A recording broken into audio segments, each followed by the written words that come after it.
हमारी संस्कृति, हमारी पहचान। यज्ञ, योग, आयुर्वेद सदा रहे हमारे साथ। भारत के प्राचीन ग्रंथों एवं आधुनिक विज्ञान का दिव्य संगम, यज्ञ महिमा।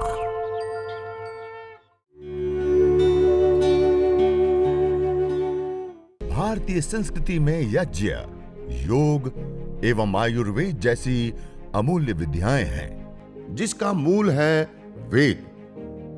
इतिहास की ओर दृष्टि डालें तो भगवान राम, भगवान कृष्ण से लेकर राजा महाराजाओं, ग्रामवासियों व अरण्यवासी ऋषियों की कुटियों तक नित्य व नैमित्तिक यज्ञों का प्रचलन देखने को मिलता है। ओम विश्वानि देव सवितर्दुरितानि परासुवा यद्भद्रं तन्न आसुवा। आज यज्ञ चिकित्सा एवं प्रशिक्षण शिविर का प्रथम दिन, प्रथम सत्र की हम शुरुआत कर रहे हैं। आज यह एक बहुत बड़ा विषय या उमंग या उत्साह की बात है कि जो हमारी पूर्वजों की, ऋषियों की, प्राचीन भारत की जो विद्याएं हैं, यज्ञ, योग, आयुर्वेद आदि अमूल्य विधाएं और जो विद्याएं हैं, उन विधाओं और विद्याओं को जानने का, समझने का, जीवन में उतारने का और हमारे जीवन को धन्य करने का एक बहुत बड़ा हमें सौभाग्य प्राप्त हुआ है उन महान ऋषियों के माध्यम से।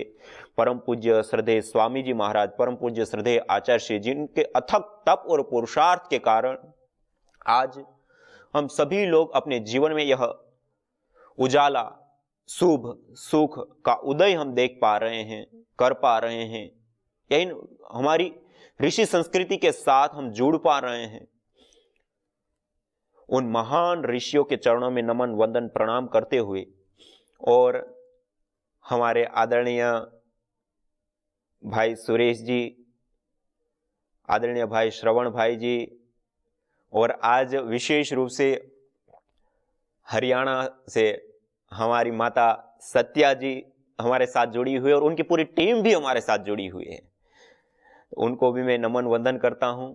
और विशेष रूप से आप सब लोगों को आश्चर्य होगा जो नए भाई बहन जुड़े हैं कि यज्ञ, चिकित्सा और प्रशिक्षण का जो कार्य है वो सबसे पहले और बड़े रूप में कोई रूप ले रहा है तो वह कार्य है मुंबई क्षेत्र का।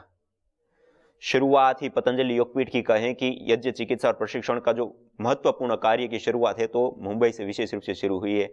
ये भी एक बहुत बड़े आप सभी लोगों के लिए गौरव की बात है। और अलग अलग राज्यों में, अलग अलग जिलों में आज बहुत सारे यज्ञ, चिकित्सा और प्रशिक्षण शिविर चल रहे हैं, लेकिन सबसे पहली शुरुआत और सबसे ज्यादा शिविर और सबसे ज्यादा अपने घरों में लोग अपनाने वाले पतंजलि के माध्यम से शुरुआत हुई है। तो भारत स्वाभिमान मुंबई समिति के माध्यम से यह कार्य संपन्न हुआ है। तो एक यह बहुत बड़ा आप सभी कार्यकर्ता भाई बहनों का जो आज हमारे साथ जुड़े हुए, तहसील प्रभारी, राज्य प्रभारी, जिला प्रभारी जी से लेकर के जो भी हमारे कार्यकर्ता भाई बहन, योग योद्धा भाई बहन जुड़े हैं, उन सब को मैं नमन, वंदन, प्रणाम करता हूं। और आइए आज जो यह यज्ञ, चिकित्सा और प्रशिक्षण शिविर का जो हम 5 दिवसीय आयोजन कर रहे हैं, इसमें हमें क्रमबद्ध बहुत कुछ नई चीजें जानने को और सुनने को मिलेगी। और विशेष रूप से जो हमारी ऋषियों की जो यह प्राचीन विधा और विद्या रही है, यह कितनी उत्तम है और इससे क्या क्या हो सकता है और कैसे होता है, उसके साइंटिफिक पहलू, उसके शास्त्रीय पहलू, और प्रैक्टिकली हम जीवन में अपनाते हैं तो क्या हम लाभ प्राप्त कर सकते हैं और कैसे लाभ प्राप्त होते हैं और कैसे कैसे अद्भुत चमत्कार यज्ञ के माध्यम से हुए हैं, और प्रैक्टिकली प्रत्यक्ष रूप में आप इस शिविर के माध्यम से करेंगे। और निश्चित रूप से मैं पूर्ण विश्वास के साथ आपको ये कह सकता हूं कि आप इस शिविर को करने के बाद आपको ऐसा लगेगा कि आज तक हम इस विधा और विद्या से कहां विमुख रह गए, कहां कैसे वंचित रह गए। तो ऐसी यह विधा और विद्या है। तो आज के इस प्रथम सत्र में हम विशेष रूप से यज्ञ की पूर्व तैयारी हमें कैसे करनी होती है, यज्ञ की विधि, सावधानियां, या विशेष रूप से हमें क्या करना होता है, क्या नहीं करता, क्रिया विधि के ऊपर यह प्रथम दिवस का जो पूरा प्रशिक्षण है वो विशेष रूप से रहेगा और उसको हम जानेंगे। तो यज्ञ करने के लिए, हवन करने के लिए, अग्निहोत्र करने के लिए हमें सबसे पहली आवश्यकता होती है हवन कुंड, और हवन कुंड के कुछ पात्रों की हमें अपेक्षा होती है, आवश्यकता होती है। तो यह आप मेरे सामने देख पा रहे हैं, यह पतंजलि योगपीठ से अभी एक नए प्रोडक्ट के रूप में आप सभी लोगों के सामने आ चुकी है और आ रही है पूरे भारत में, हवन कुंड किट, हवन किट, आस्था पूजा सामग्री के माध्यम से। क्योंकि जब से हमने ये कार्य शुरू किया तब से बहुत आवश्यकता थी और सभी कार्यकर्ता बहुत बड़ी मात्रा में इसकी डिमांड कर रहे थे कि हमें हवन उपलब्ध हो, हवन कुंड उपलब्ध हो, हम कैसे हवन करें। तो बहुत सारी समस्या थी, अलग अलग पात्र भी आवश्यक होते हैं। तो परम पूज्य श्रद्धेय स्वामी जी महाराज, परम पूज्य श्रद्धेय आचार्य श्री की कृपा से आज एक पूरी कंप्लीट किट है कि इस किट को हम ले ले, तो इस किट के माध्यम से हम पूरा का पूरा हवन के लिए जो भी आवश्यक पात्र आदि हैं वो हमें इसमें उपलब्ध होता है। तो हवन करने के लिए पहले हमें किट चाहिए, हवन कुंड के पात्र और हवन कुंड चाहिए, और ये आपके सामने है। इसमें सबसे पहले हम कुंड निकालते हैं, ये आपके सामने ही ओपनिंग कर दिया, और इसमें पहले कोई एक थाली या एक प्लेट लेकर के उसको नीचे रख दिए। उसके बाद यह स्टैंड है, स्टैंड को रख दिया बीच में। उसके बाद हवन कुंड, यह हमारे पास हवन कुंड है, तो हवन कुंड को उसके बाद हमने रख दिया। ये विशेष रूप से ताम्र पात्र का यह हवन कुंड है, तांबे का पात्र है। इसमें सामान्य रूप से यह लोहा या फिर हमारे प्राचीन ग्रंथों में यदि हवन कुंड का जो विधान मिलता है, सामान्य रूप से मिट्टी से बना करके, जमीन में खोद करके मिट्टी से बना करके और उसमें गाय के गोबर का लेपन आदि करके बनाने का विधान। उसके बाद स्वामी दयानंद सरस्वती जी ने इससे अतिरिक्त लोहे का, तांबे का, सोना का, चांदी का भी बनाने के लिए बताया।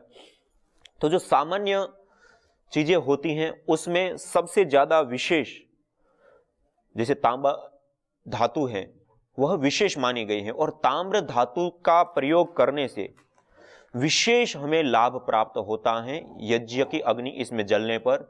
तो यह एक बहुत ही महत्वपूर्ण और विशेष बात है, और इससे संबंधित बहुत सारी बातें कही जा सकती है और साइंटिफिक रूप से भी सामने आई है कि तांबे का जो पतरा होता है उसके ऊपर बैक्टीरिया, वायरस आदि जीवित नहीं रहते हैं, मर जाते हैं। और हम प्राचीन हमारी विद्याओं को भी देखें तो प्राचीन काल में जो बड़े भवन आदि बनाए जाते हैं तो उसके कुंडी आदि जो लगाए जाते हैं, जहां पे हमारा हाथ बार बार लगता है, ऐसे जो स्थान होते हैं, कुंडी है या हैंडल है, वो तांबे के धातु के बनाए जाते हैं। क्यों?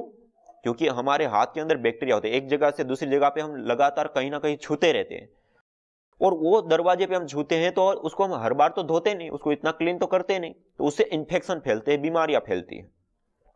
तो उस कारण से वो तांबे के बने, क्योंकि आपने छुआ उसमें बैक्टीरिया चिपके, वो तुरंत मर जाते हैं। तो ये तांबे का धातु का हवन कुंड यदि हम लेते हैं तो यदि हम कम मात्रा में धोते हैं तब भी इसके ऊपर बैक्टीरिया आदि जो सूक्ष्म जीव होते हैं वो जीवित नहीं रहते, अर्थात बिना धोए भी साफ रहता है। दूसरा, इस कुंड के अंदर जो शेप होता है, आकार होता है, जो हमारे शास्त्रों में वर्णन है, जितना यह मुख होता है उतनी ही गहराई, और उसका 1/4 यह नीचे वाला तल होना चाहिए। सामान्य रूप से 1 फीट या उससे ऊपर का जो हवन कुंड होता है उसमें यह नाप जनरल रूप से चलता है या बनाना होता है। यदि 1 फीट से भी छोटे नाप पे, अर्थात 12 इंच से हम न्यून आते हैं, तो इसकी जो गहराई और चौड़ाई है उसमें थोड़ा सा हमें अंतर करना पड़ता है। तो यह जो हवन कुंड है पूरा एक नाप के साथ बनाया गया, और इसमें अच्छे से अग्नि प्रदीप्त हो जाती है, अच्छे से संविधाएं, सामग्री आदि जल जाती हैं। और कुछ साइंटिस्टों का जर्मनी आदि में जो अनुसंधान हुए उनका कहना है कि इस हवन कुंड के अंदर एक जो शेप है, जो पिरामिड आकार आपने देखा होगा, पिरामिड गीजा आदि में है, तो उसका जस्ट यह उल्टा है, या हवन कुंड का जस्ट उल्टा वो है। पिरामिड आकार ऐसे होता है पिरामिड, और ये सीधा है। और उसमें रिसर्चों से ये सामने आया है कि इसके अंदर एक ऊर्जा क्षेत्र तैयार होता है इस आकार के अंदर, और वो ऊर्जा क्षेत्र विशेष रूप से हमारे लिए लाभकारी होता है। और आज आपको जान करके आश्चर्य होगा कि विदेशों में ऐसे पात्र बना करके जिनको सिर में दर्द है तो उसको सिर के ऊपर उल्टा लगाते हैं और आधा घंटा 1 घंटा रखने के लिए कहते हैं, जिनको घुटनों में दर्द है घुटने पे रखवाते हैं। इस प्रकार से करके खाली पात्र बना करके उससे ट्रीटमेंट कर रहे हैं। और यहां तक कि एक रिसर्च ऐसी भी सामने आई कि उन्होंने भवन ही पूरा ऐसा बनाया, हॉस्पिटल ऐसा बनाया, और उसमें लोगों को रख करके उन्होंने देखा इतनी मानसिक रूप से उनको शांति प्राप्त होती है इस प्रकार का भवन बनाने पर और उसमें रहने पर, कि विशेष रूप से लाभ होता है। और हमारी प्राचीन जो शिल्प विद्या आदि, जो भवन निर्माण आदि की विद्या है, उसमें भी इस प्रकार के भवन के अंदर रहने से सौंदर्य विशेष रूप से बढ़ना आदि आदि कई सारी बातें बताई गई। और भी इससे जुड़ी हुई बहुत सारी छोटी मोटी बातें हैं, लेकिन कहने का अभिप्राय है कि हमारी जो प्राचीन विद्या है, छोटा सा हवन कुंड हमें दिख रहा है, लेकिन इस हवन कुंड में भी बहुत सारी कुछ बातें होती हैं। तो इस हवन कुंड का निर्माण भी हमने काफी सारी चीजों को ध्यान में रखते हुए एक किया है। तो ये एक छोटा सा हमें ऐसा हवन कुंड चाहिए अपने घर में हवन करने के लिए। ये आप सामान्य रूप से मिट्टी में बना सकते हैं घर में, या फिर ये लोहे का हो, तांबे का हो, और सोना चांदी का बना सके तो वैसा भी बना सके। जैसे हमारे पास ये छोटी थाली नीचे रखी हुई है, ये चांदी की थाली। अब ये थाली आप अपने घर में स्टील की होती ही है, कोई भी थाली हम प्रयोग कर सकते हैं, हमारे पास है तो लगा दी, लेकिन कोई भी थाली का हम प्रयोग कर सकते हैं। यदि हम हवन कुंड भी उसका बना सकते हैं, समर्थ हैं, तो अवश्य बनाना चाहिए। तो देवताओं को भोजन कराने की एक सबसे बड़ी थाली है हमारी, तो उसको जितना हम सुंदर रख सके, साफ सुथरा रख सके, अच्छा सा अच्छा बना सके, उतना हमें बनाने का प्रयास करना चाहिए। तो यह हवन कुंड के विषय में कुछ सामान्य मैंने बातें बताई। उसके बाद हमें आवश्यकता होती है पात्रों की। पात्रों में सबसे मुख्य होता है गाय का घृत रखने के लिए पात्र। यह गाय का घृत रखने के लिए छोटा सा पात्र है। ये हम जो दैनिक यज्ञ अग्निहोत्र करते हैं तो उसके लिए 25-50 ग्राम घी चाहिए, तो ये काफी बड़ा है उसकी अपेक्षा, लेकिन ये एक दैनिक अग्निहोत्र करने के लिए पर्याप्त पात्र है। तो ये छोटा सा गाय के घी रखने का एक पात्र भी हमारे साथ है। दूसरा, हमें सामग्री आदि रखने के लिए छोटी प्लेटों की आवश्यकता होती है। यह आप मेरे सामने देख रहे हैं छोटी छोटी प्लेटें। ये 2 प्लेटें भी इस किट में हैं, जिसमें हम जो हवन सामग्री निर्माण करेंगे वो इसमें रख करके और फिर इसमें से आहुतियाँ देते हैं। ये छोटी छोटी प्लेटें। इससे अतिरिक्त आचमन के लिए हमें पात्र की अपेक्षा होती है। जो हम आचमन करते हैं वह आचमन करने के लिए ये छोटे से गिलासी पात्र और एक ये चम्मच आचमन के लिए विशेष रूप से लाभकारी। तांबे का पात्र, विशेषकर से जो जल के लिए पात्र होते हैं वो तांबे के प्रयोग किए जाते हैं। और घी जो होता है वो तांबे के पात्र में रखने पर उसमें विकार आता है, अर्थात उसमें परिवर्तन आता है, रूपांतरण आता है, इसलिए हम उससे बचते हैं। तो तांबे का जो पात्र होता है उसके अंदर जल रखने से जो परिवर्तन आता है उससे जल श्रेष्ठ बनता है, इसलिए जो जल के पात्र हैं वो तांबे के बनाए हैं। एक कलश जल सिंचन आदि करने के लिए विशेष करके लाभकारी होता है। इसमें थोड़ा सा हम जल ले लेंगे, सभी लोग मेरे साथ तैयारी कर रहे हैं वो कर लेंगे। तांबे के कलश के अंदर हम जल ले लेंगे और जो छोटे छोटे 2 पात्र हमारे पास है आचमन के, उसके अंदर भी आचमन के लिए थोड़ा सा जल हम रख लेंगे।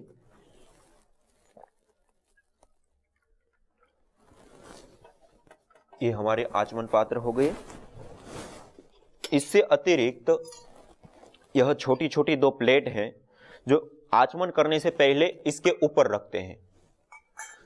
अब जब हम यज्ञ करेंगे, आचमन करेंगे, आचमन करने के बाद उस प्लेट को हम नीचे कर लेंगे और जो अवशिष्ट जल होता है हस्त प्रक्षालन आदि का वो उसमें डाल। यह एक दीपक है, दिया जो हम जलाएंगे उसके लिए। और यह चम्मच, लंबा चम्मच, श्रुव जिसको बोलते हैं, गाय की घी की आहुति देने के लिए विशेष करके लाभकारी उपयोगी होता है, उपयोग में लाया जाता है। तो यह कुछ मूलभूत सामान जो हमें यज्ञ करने के लिए, हवन करने के लिए जो पात्र की अपेक्षा होती है, आवश्यकता होती है, वो सारे पात्र इस किट के अंदर आपको प्राप्त हो जाते हैं, मिल जाते हैं। तो ये हवन कुंड किट के विषय में कुछ आपको बता दिया जो पात्र आदि की हमें अपेक्षा होती है। इससे अतिरिक्त हवन करने के लिए दूसरी हमें आवश्यकता होती है सामग्री की, हवन सामग्री जिसको हम कहते हैं। हवन सामग्री में सामान्य रूप से 4 गुण युक्त द्रव्यों का समावेश किया जाता है। तो आज हम आपको सामग्री भी बना करके बताएंगे। पहले हमने प्लेट ली, कोई हम घर में ही बनाते हैं तो 10 दिन 15 दिन महीने भर की एक साथ हम सामग्री बना लेते हैं, और उसके बाद फिर हम हवन यज्ञ जब करते हैं एक डिब्बा बंद करके रख लेते हैं, और उसमें एक प्लेट में थोड़ी सी मात्रा में ले ली और उसके बाद हम हवन करते हैं। तो उसमें हमें कैसे करना, जैसे ये हमारे पास 2 हवन सामग्री, एक पतंजलि आस्था हवन सामग्री और पतंजलि दिव्य हवन सामग्री। यह दोनों हवन सामग्री विशेष रूप से कई सारी जड़ी बूटियां, गिलोय आदि, जैसे मेरे पास एक गिलोय रखी है, ये गिलोय आदि कई सारी जड़ी बूटियों का सम्मिश्रण होता है, और इसमें 4 प्रकार के द्रव्य होते। एक होता है पुष्टिकारक, जो हमारे शरीर को पोषण प्रदान करने वाले होते, बादाम, मुनक्के आदि, मखाने आदि। दूसरा, पुष्टिकारक के साथ साथ सुगंधित, श्वेत चंदन, जैसे ये हमारे पास रखा हुआ है श्वेत चंदन, और इसी प्रकार से जावित्री, जायफल, इलायची, लौंग, कुछ ऐसी सुगंधित भी होती है जड़ी बूटियां, और रोग निवारक भी होती है। खाली एक एक गुण ही ये नहीं होता है, अपितु मल्टीपल और भी कई सारे गुण उसमें इंक्लूड होते हैं, उसमें युक्त होते हैं। इसलिए हम जो यज्ञ कर रहे हैं, हवन कर रहे हैं, अग्निहोत्र कर रहे हैं, उसमें 4 प्रकार के गुणों से युक्त, पुष्टिकारक, सुगंधित, रोग निवारक और मिष्ट, ये 4 गुणों से युक्त जो द्रव्य होते हैं, उन द्रव्यों का हम विशेष रूप से प्रयोग करते हैं। तो सबसे पहले ये जो हवन सामग्री है, आस्था हवन सामग्री, उसको या दिव्य हवन सामग्री को हम लेकर के, और इसमें से थोड़ा सा हवन सामग्री हम निकाल लेते हैं। थोड़ी सी हवन सामग्री ली, और इस हवन सामग्री के अंदर हम थोड़ी सी मात्रा में ये चावल हमारे पास रखे हुए हैं, इसको अक्षत बोलते हैं शास्त्रीय भाषा में। अक्षत मानी जो टूटे हुए दाने ना हो। आप ये मेरी प्लेट में देख रहे हैं, जो टूटे हुए नहीं, पूरे पूरे दाने आपको मिलेंगे, इसको कहते हैं अक्षत चावल, जो पूरे दाने होते हैं। उन चावलों को इस सामग्री के अंदर कुछ मात्रा में हम मिला देते हैं। और दूसरा, यह जो चावल है उसको आयुर्वेद आदि ग्रंथों में कहा त्रिदोष सामक होते हैं, सभी प्रकार के रोगों को दूर करने वाले होते हैं, शरीर को पोषण भी करने वाले होते हैं, रोगों का भी निवारण करने वाले होते हैं, और मधुर गुण भी इसके अंदर होता है। तो इस प्रकार से चावल जो कहा गया कि 4 गुणों से युक्त होने चाहिए द्रव्य, उसके अंतर्गत आते हैं। इसी प्रकार यह काले तिल है, यह भी ऐसे दाने हो जिसके अंदर तिल हो। आज बाजार में यदि आप हवन के नाम पर तिल लेने जाओ तो काला सा पाउडर मिला हुआ, रेत मिली हुई, क्योंकि उसका वजन बढ़ जाता है, पैसा उनको ज्यादा मिल जाता है, अर्थात मिलावटी। या फिर ऐसे दाने होते हैं जिसके अंदर तिल की मात्रा कम से कम हो, अर्थात जो दाने तिल वाले होते हैं वो खाने आदि प्रयोग में लोग ले लेते हैं, और जो अवशिष्ट भाग होता है उसको हवन के नाम पे कि जलाना ही है चलो। यदि ऐसी सामग्री बनाएंगे तो उसका हमें लाभ, इसीलिए जैसे लोग सामान्य रूप से बाजारू हवन सामग्री लेते हैं और उसके कारण जो लाभ नहीं होते हैं, और उसके कारण यज्ञ भी विशेष रूप से लोगों के मन में होता है कि यज्ञ से कोई स्वास्थ्य के लाभ या ऐसा विशेष नहीं होता है। तो इसलिए यह जो काले तिल है वो तिल भी शुद्ध हो, और उसके साथ साथ उसमें तिल भी हो, और इसको भी हम अपनी हवन सामग्री में थोड़ी सी मात्रा में मिला दें। इसके बाद मिष्ट गुण युक्त जो कहा है, तो आप मिश्री या फिर शहद जिसको मधु कहते हैं, उसको भी आप थोड़ी सी मात्रा में मिश्री को लेकर के इसमें मिला दें। मिश्री का पाउडर करके या छोटे छोटे टुकड़े करके उसको थोड़ी मात्रा में मिला दिया। ये मिश्री भी विशेष रूप से पुष्टिकारक भी होती है, और इसको जलने पर एक सुगंधी विशेष भी आती है।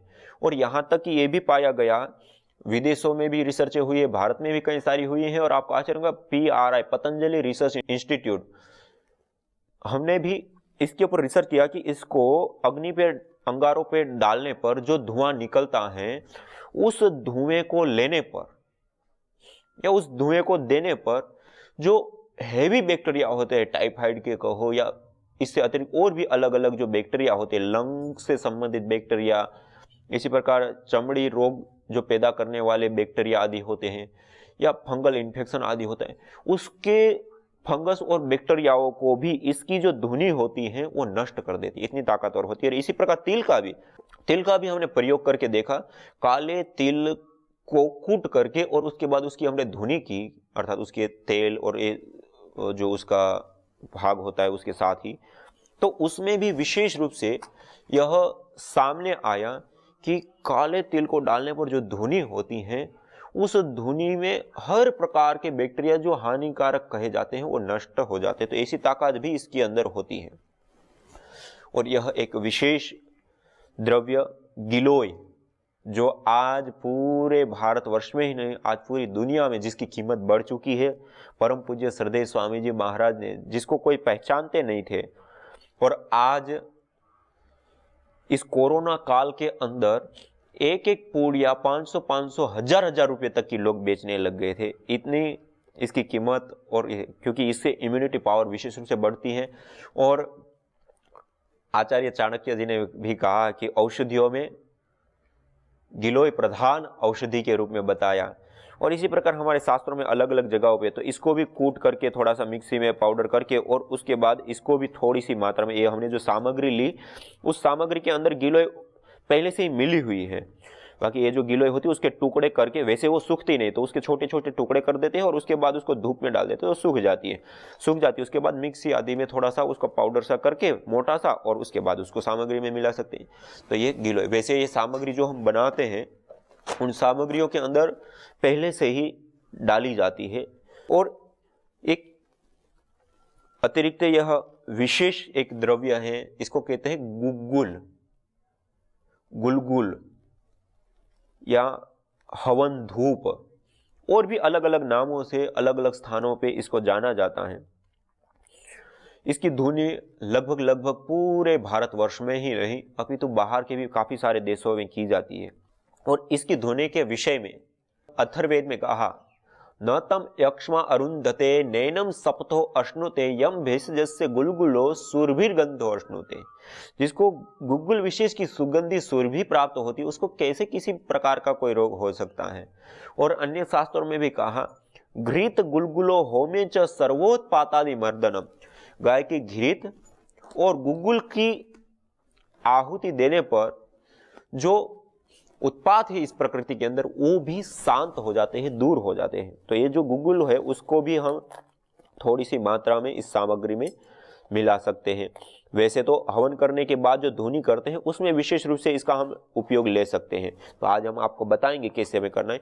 लेकिन ये सामग्री जैसे हमें कैसे बनानी है, दैनिक सामग्री, सामान्य सामग्री, उसके लिए आपको कुछ बता रहे। और इसी प्रकार यह शहद, मधु आपके सामने रखा हुआ है, तो मधु, शहद, और ये शहद भी कई सारे प्रकार के आते हैं। तो अभी मेरे पास जो यह शहद है, यह अजवाइन का शहद है। यह विशेष रूप से जो कफज रोग होते हैं, वातज रोग होते हैं, उसके लिए बहुत ज़्यादा लाभकारी होता है। फिर कुछ नीम का शहद होता है, तो नीम का शहद जिनको पित्त की बीमारी है या जिनको चर्म रोग आदि है उसके लिए उसका प्रयोग करना चाहिए। या ऐसे ऐसे अलग अलग बहुत सारे यूकेलिप्टस से लेकर के अलग अलग शहद होते हैं। तो इसमें थोड़ी सी मात्रा में इस शहद को मिला दिया, इस प्रकार से ये मधुर गुण युक्त आदि जो अलग अलग द्रव्य है उन द्रव्यों का हम विशेष रूप से इसमें मिलान करते हैं। और सामान्य रूप से जो गाय का घी का हम प्रयोग करते हैं गर्म करने के बाद प्रयोग करते हैं। जैसे हम पैकेट आदि में लेते हैं या अन्य किसी उसमें लेते हैं तो वो ठंडा होता है, जम जाता है। अभी ठंडी का मौसम है तो थोड़ी देर आपने गर्म करके रखा है तो भी थोड़ी देर में वो जम जाता है। तो उसको हम पहले थोड़ा गर्म कर लेते हैं और उसके बाद उस गाय के घी का हम विशेष रूप से प्रयोग करते हैं। तो मैं आपको बता रहा था कि हम यज्ञ करते हैं, हवन करते हैं, अग्निहोत्र करते हैं, तो उसकी हवन सामग्री हमें कैसे बनानी है। तो उसके लिए मुख्य द्रव्यों के रूप में चावल, मिश्री, गिलोय, काले तिल और गुलगुल, ये 3-4 द्रव्य ऐसे द्रव्य हैं जिसके अंदर ये चारों गुण प्रधानतया पाए जाते हैं। और केवल गुलगुल से भी आप हवन कर सकते हैं। इसलिए कहा ना, घृत गुलगुलो होमे च सर्वोत्पातादि, मतलब सभी प्रकार के उत्पात, रोग सब शांत हो जाते हैं। आज पूरी दुनिया में केवल वायु प्रदूषण से प्रतिवर्ष 70 लाख से अधिक लोग मौत के मुंह में समा जाते हैं। प्रकृति के साथ मनुष्य के ऊपर भी अब खतरे की घंटी बज चुकी है। विकास की दौड़ में हम प्रकृति का जतन करना भूल गए हैं। मनुष्य अन्न के बिना 3 महीने, पानी के बिना 3 सप्ताह जीवित रह सकता है, परंतु हवा के बिना 2 मिनट भी नहीं। वही हवा जो जीवन देती है आज जानलेवा हो गई है, जिसका समाधान है यज्ञ एवं वृक्षारोपण। वेद का उद्घोष है, अयम यज्ञो भुवनस्य नाभिः। यज्ञ पंचभूतात्मक देह से लेकर ब्रह्मांड तक में स्वास्थ्य एवं संतुलन को कायम करता है। वैज्ञानिक शोध दर्शाते हैं कि यज्ञाग्नि में उत्तम गुणवत्ता युक्त घृत, जड़ी बूटियां एवं समिधा आदि की मंत्रोच्चारण पूर्वक आहुति देने पर वो द्रव्य अत्यंत सूक्ष्म व आरोग्य वर्धक होकर हमें स्वास्थ्य एवं दीर्घायुष्य प्रदान करता है। यज्ञ भारतीय संस्कृति का मूल है। तो आइए हम संकल्प लें, संसार के श्रेष्ठतम कर्म यज्ञ को अपनाएं। पिंड और ब्रह्मांड में संतुलन कायम करने वाले यज्ञ को अपने जीवन का अभिन्न अंग बनाएं एवं प्रकृति मां के प्रति अपने ऋणों को अदा करें। विश्व स्वास्थ्य का एक नारा, यज्ञ से होगा जग उजियारा। भारतीय संस्कृति की अमूल्य विरासत यज्ञ की महिमा को जानने हेतु वैदिक चैनल पर प्रतिदिन प्रातः एवं सायं 11:30 बजे यज्ञ महिमा कार्यक्रम से जुड़े। विशेष जानकारी हेतु संपर्क करें। मोबाइल 9068565306।